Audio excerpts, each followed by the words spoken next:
When does being down bad stop being sad and start becoming dangerous? I'll never forget that lunch period when my best friend Mark turned ghost white. His hands were shaking as he read this massive paragraph from his girlfriend, Leah. At first, it looked like a heartbreaking breakup message, but something felt off. Then it hit us. It wasn't even written by her. She'd clearly used ChatGPT to break up with him. It didn't sound like her at all. Mark couldn't process it. This doesn't make sense, he kept saying. Leah wouldn't just leave me like this. He was convinced something weird was going on.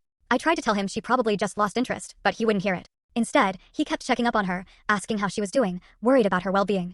At first, we all just felt bad for him. Watching him scroll through old photos of them, quietly crying, he was clearly heartbroken. We even tried introducing him to other girls, but he wouldn't budge. They're not her, he'd say. Mark truly believed they were still in love and that someone had forced her to break up with him. He started watching her across the cafeteria, following her between classes. I'm just looking out for her, he said.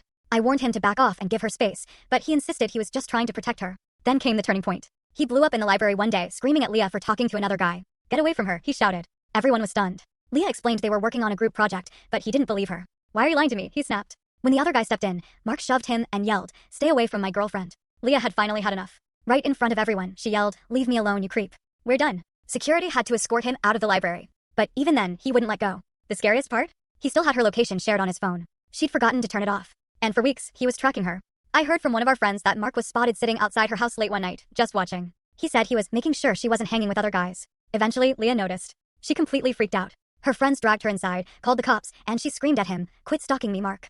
I'm turning this off. She shut off location sharing right then and there. Mark started crying in the driveway, begging, please don't. What if something happens to you? What if you need me and I can't find you? But she walked away. That's when I knew it wasn't just heartbreak, he needed serious help. The next day, Mark came to school, still crying. How can I protect her if I don't know where she is? He asked. That's when I told her she should probably get a restraining order. Mark wasn't just heartbroken, he was obsessed. He kept driving past Leah's house in the morning, just to make sure she got to school okay. What none of us realized was that he'd been parking down the street from her neighborhood, timing when she left and following her from a distance. Then, one night, he called me. Something's wrong, he said. There's a strange car in her driveway. I see a guy through the window. I think someone broke in. I told him it was probably someone she knew. But he wouldn't listen. I can't just watch her get hurt, he said. I'm going in. I begged him not to. I said he could get arrested. But the call went silent. Almost midnight, he grabbed a baseball bat he kept in his car for emergencies and snuck around the back of her house. He saw a man walking inside and assumed Leah was in danger. It was her new boyfriend. But Mark didn't know that. He climbed through her bedroom window and yelled, scaring them half to death.